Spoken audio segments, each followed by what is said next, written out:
Now, so far we've seen both Terriermon and Renamon reach the next stages of their evolutions. Some of this has followed major character developments on the parts of both Gen and Ruki. This would lead one to believe that Episode 7 will mark Takato and Guillamon's day to shine in the evolution ring. What will Guillamon turn into, one wonders? However, things are not shaping up that way. Now, this is the midpoint of Tamer's introductory story arc, which means we are due for a shakeup. We need to know what the children are up against, and so Guillamon's evolution will take a backseat as we spend an episode becoming more familiar with Mitsuyo Yamaki and the secret government organization Hypnos. Now, Takato is taking Guillamon out for a walk, the latter speaking emphatically about how he experienced a dream the night before. The reaction of astonishment from Takato means that he still doesn't quite consider Guillamon to be a person. Now, Guillamon is still very much a cartoon pet he drew on his notepad. でももうギルモンは僕の友達なんだ。僕はギルモンのテーマーなんだよ。Now, this isn't to say that Takato's disposition is the same as Ruki's or even Gen's, because Takato does regard Guillamon as a friend, but that relationship is still very childlike. The relationship between Takato and Guillamon is still influenced by the parameters set down by the card game. もう満タイ。そんなにいちいちあっちのことこっちのことって分けなくたっていいじゃない。そうさ。そうだよね、テリアも。Unsuspectingly, during their walk, Guillamon runs afoul of some strange force that causes his physical form to glitch out. Luckily, Takato is able to yank his partner away from this field before any permanent damage is to be done. Concerned about this development, Takato meets up with Gen at school later on and tells him what happened. However, Gen's response to this predicament is less than helpful. もともとデジモンはこのリアルワールド、僕たちがこうして生きている世界にはいてはならない存在だ。永遠にということはないんだよ。どんなことにだってね。何言ってんだかわかんないよ。Now, this gives us some insight as to why Gen, as intelligent as he is not really fit for a leadership role. As was also true in the Adventures series, the role of leadership is not allotted to the most intelligent person of the group, but rather the one with the will to act. And what's funny about Gen is all the signs are there. He's partnered with a celebrity Digimon, he seems to have a cool head on his shoulders, and he does project an air of confidence. But sadly, he's also a pacifist, and seems all too content to leave things to fate. Something along those lines we'll discover also is that Gen and his father practice Tai Chi, the martial art. And Tai Chi is deeply rooted in Taoism, which particularizes the balance of the cosmos. That better explains Gen's pacifism. Gen is also a realist, and that's ironic given the real world is not as real as it should be at this point in time. After all, there's a Digimon sitting on his shoulders, but it seems Gen still hasn't quite accepted that as it is. Now, Takato's storming off here is well warranted. Having formed the bonds that they have with their Digimon partners, for Gen to so easily cast that aside is unthinkable. Yet even though Gen says what he said, the look on his face clearly shows he's uncomfortable with it as well he should be. And so Takato is left in a dour mood, and not even Juri is able to cheer him up. Now, the episode moves on, and we see that director Yamaki is out and about the streets of Shinjuku.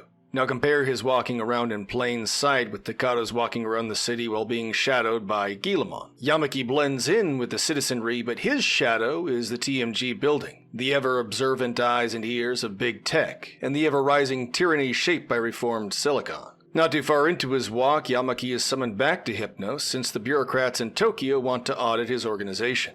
Yamaki knows the situation has gone far beyond the scope of reason, which is also a subversion of Gen's telling Takato to be a realist. In fact, Yamaki is the true realist. There's a purpose to what Yamaki does, and it goes beyond simply fulfilling an antagonistic role in this story. Throughout Tamers, you never get the idea that Yamaki is a mindless drone fulfilling the precepts of some greater evil. He's an individual doing what he believes is right and necessary for himself, for Japan, and for the rest of the world. That all must be kept in mind to understand why he does anything he does. Now, this audit works narratively to get the audience to better understand what Hypnos is. Specifically, Hypnos is a system that keeps the digital world under constant surveillance, and the allusions to real-life modern surveillance of the internet start coming into focus at last. 個人のプライベートな情報すらも監視しているというのかね。あくまで不正な動き、犯罪に関することのみ監視しています。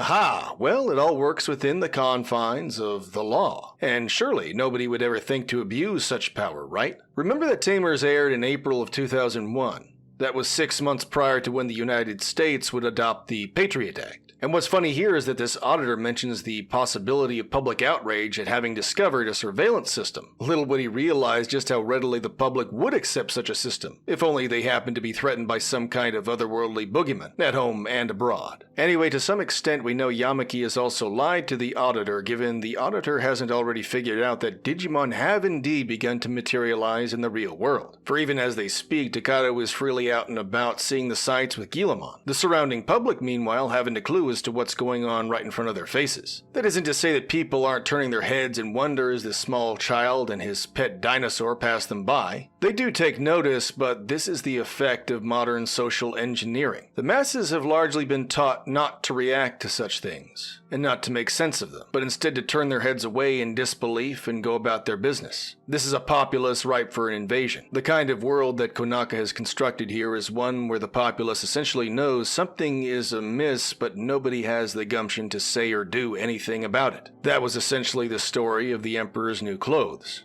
Now, since Gen was of no help to him, Takato is out on his way to find Ruki, for she's the only other person he knows who is also partnered with the Digimon. And after searching for some time, Guillemon senses Renemon's presence and zeroes in on her location. Renemon is soon discovered, and of course Ruki also happens to be nearby. She confronts Takato and assumes her regular adversarial tone, voicing her disapproval for how Takato regards Guillemon. Takato is about to become angry with Ruki until Guillemon makes him aware of himself. タカと戦うの戦うって Funny how it's Guillemon's turn to put Takato in check. Like father, like son.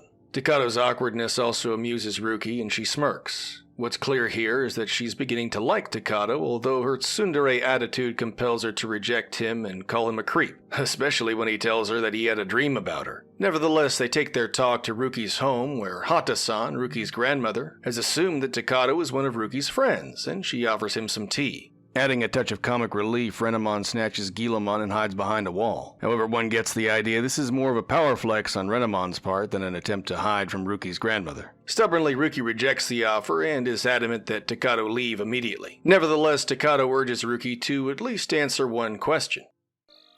ルキちゃんはそのレナモンがどうしてデジタルワールドからこっち側に出てきたのか知ってる？なんで？ And this is getting at the heart of the issue. Takato is concerned about his purpose in life right now. Guillemon having been suddenly placed in his lap means that he now has to search for meaning and motivation. What's he to do next? He'd found no answers from Gen, and now he looks to Ruki. またデータに戻っちゃったりするのかな？デジモンはもともとデータだよ。当たり前じゃない。 But unfortunately, Ruki's sentiments are just as nihilistic as Gen's. そんなの寂しいよ。 But we note here the quick glance toward her partner. While Ruki may express her apathy at the potential loss of Renemon, her heart says differently. Eventually, Takato is made to depart, and despite Ruki's negative disposition towards him and Guillemon, he nevertheless gives her a heartfelt thanks and farewell. レナモン、バイバイ。 Tsundere as ever, Ruki expresses her own gratitude in response. 今度私をちゃん付けで呼んだりしたら蹴り飛ばす。なんだよあいつ。 Cutting back to Hypnos, we find Yamaki and his operators are being made to deal with a strange anomaly. This time, however, it is not the emergence of a Digimon, but something else entirely. It's the same digital field that had disrupted Guillemon's physical form earlier on. While that's going on, Takato has been left despondent and unsure of himself. As he heads home with Guillemon, he describes the past few days as being nothing less than a dream come true, yet voices his fear that all will be snatched away from him in an instant. Guillemon offers what consolation he can, notwithstanding his lack of comprehension. Yet even as the two part ways for the night, Guillemon walks haphazardly into the anomalous digital zone, and his physical form begins to fade from existence once again. In response, Takato is unable to do little else but weep as his partner disappears. One wonders why Takato didn't just pull his partner back from the brink as he did last time. Perhaps he couldn't, or maybe Takato had already accepted that his partner was gone. And even after Guillemon has fully disappeared, Takato cries out. A moment of solace then falls on the scene, and Takato says this. 最初からいなかった。 With his hopes dashed by Gen and Ruki alike, Takato may have convinced himself even for a moment that Guillemon had only been a dream. Thankfully, all is not lost. Suddenly, Takato's Digivice reacts to Guillemon's presence, indicating that his partner may not be too far gone after all. However, rather than search for him alone, Takato reaches out to Jin and Ruki once again, and amazingly both of them willingly follow him to where Guillemon was last seen. Meanwhile, Hypnos is making its own moves against whatever this anomaly is, with Yamaki assuring that despite it not being a Digimon, it's still of paranormal origin, and therefore must be eliminated. Now, one of Hypnos' chief operators, Onoturi Raika, admonishes Yamaki for what he's about to do, indicating that whatever this program is, it's illegal, and Yamaki's superiors would most certainly disapprove of its use. 危険です。ネットワークそのものに障害を引き起こす可能性があります。 Nevertheless, Yamaki justifies his actions, saying that the government cannot even imagine what's at stake here. A parallel world threatening to overlap their reality is unthinkable and warrants swift action. And so Yamaki deploys a tracer program named Yugoth into the mainframe of the Hypnos supercomputer. 腐った枝は切り落とす。後で繋げればいいのさ。私のプログラム、ユゴスを実行してくれ。 Mitsuo Yamaki remains one of the more interesting characters to revisit on repeated viewings of Tamers, mostly because of cryptic lines like this. His analogy at a glance is to simply say that they need to improve on their current technology, but in order to do that they need to destroy the old system. The irony of that is Yamaki himself is part of an older system. He's a man who's glimpsed the future and knows that a Digimon invasion is an inevitability, but despite all that he's undergoing great pains to stop it from happening. To him, the Digimon represent the old world encroaching upon the new, but the truth is Yamaki himself is the withering branch. Takato, Gen, and Ruki are the new branches. They, and their Digimon partners alike. Also, the naming of the program Yugoth is either ironic or apt depending on how one looks at the situation. Yugoth is a fictional Lovecraftian creation. It's the name of a dark planet that lies at the edge of our solar system, and one whose original inhabitants have long since vanished. The naming of the program would also suggest Yamaki's own thoughts about the terrifying nature of the creatures that await in a world beyond our own. Anyway, Takato is out late, later than he ever has been. Naturally, his parents are worried about him, as much as they'd like to excuse his behavior. And asides like this really go to show how the ongoing events are affecting everyone, not just the children and their Digimon. And while they're here assuming Takato is out and about after some childish mischief, the reality is that Takato has found his purpose in life, and others are beginning to follow him down that road. Anyway, when Takato, Gen, and Ruki reach the area where Guillemon had disappeared, Terriermon and Renamon must be told to steer clear, as whatever force had taken Guillemon threatens to envelop them as well. Now, although coming this far, Ruki declares they really have no reason to save Guillemon, but Takato, awkwardly but also very passionately, objects. どうせデジモンはデジモンなんだから。デジモンは友達だよ。僕たちの友達だよ。 And Gen unwaveringly shares in Takato's resolve and sets out. The two boys then scale a fence and make their way inside a building that will lead to Tokyo's flood tunnels. Meanwhile, Ruki is left to scratch the itch of an ongoing guilty conscience. True enough, Guillemon's plight is none of her business, but Takato's spirit is nevertheless compelling, and it warrants she follow the two boys into the path of adventure. Amazingly, even Ruki's Digivice resonates, pointing in Guillemon's direction. Even Gen's Digivice had done the same. The reason for this is that the Digivice functions as a means of manifesting the desires of one's heart. In other words, Ruki's Digivice is actually projecting what she really wants, regardless of what she had said. And eventually she does catch up to the two boys, much to Takato's delight. ルキちゃんルキ来てくれたんだ And so our three main characters have banded together on a quest to save Guillemon. Eventually they do run across the anomalous digital zone. Unbeknownst to them, however, the zone is about to be eliminated by Yugoth. But thanks to the powers bestowed upon them by their Digivices, the children are given a means to enter this digital zone. Takato then readily dives in, shielding his eyes with his goggles as he does so. That's a neat touch as it gives the goggles a practical application. Gen and Ruki are keen to follow behind, and the three of them soon find themselves in a field of static. They discover Guillemon trapped within, but with the help of Gen and Ruki, Takato is able to reach his partner. A miracle occurs immediately thereafter as a pathway to freedom appears, allowing all four of them to escape before Yugoth destroys the zone. Yamaki is allowed to breathe a sigh of relief as the zone is deleted, although he knows future incursions are due to follow. Meanwhile, Takato and his newfound friends are also able to share in their own small victory here, although Ruki's tsundere attitude won't betray her true feelings. Nevertheless, the night ends happily for all parties involved. Guillemon's well-being has been secured.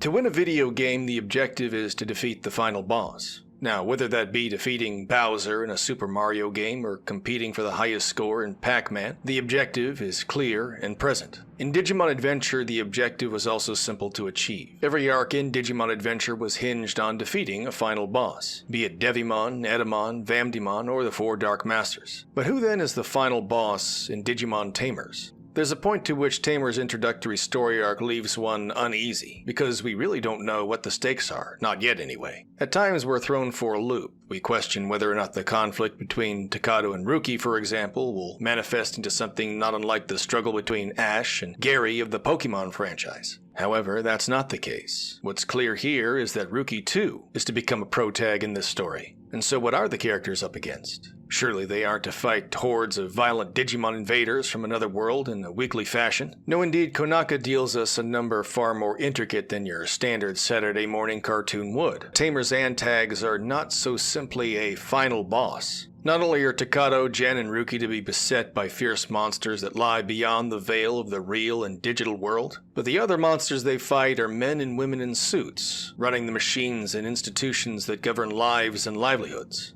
The struggle goes beyond that of flesh and blood, for it also involves angels, demons, principalities, and powers. We also note the visuals of Hypnos are undoubtedly Lovecraftian, everything indicating sinister underpinnings.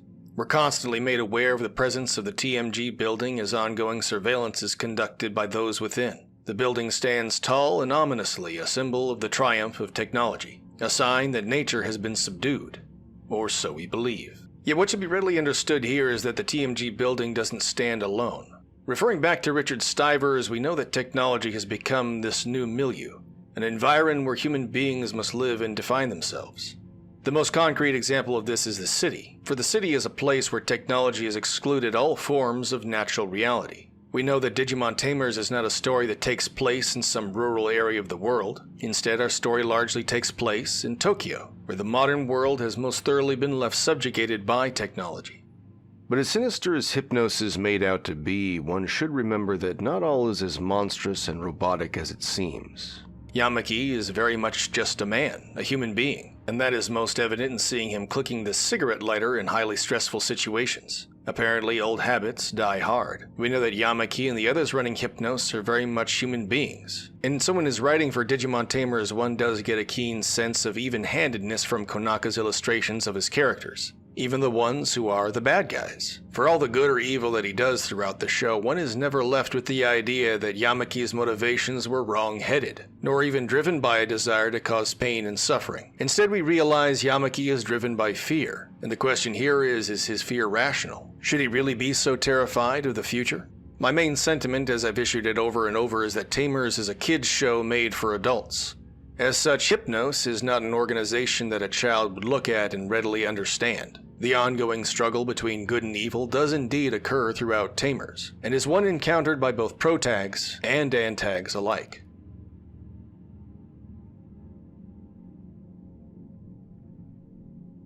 And so if you found you enjoyed this channel's content, give the video a like and subscribe to Rusty Cheese Knife. In addition, you may also support me through Patreon or Cash App, and the links for both may be found in this video's description. Thank you all for watching, and stay tuned for more.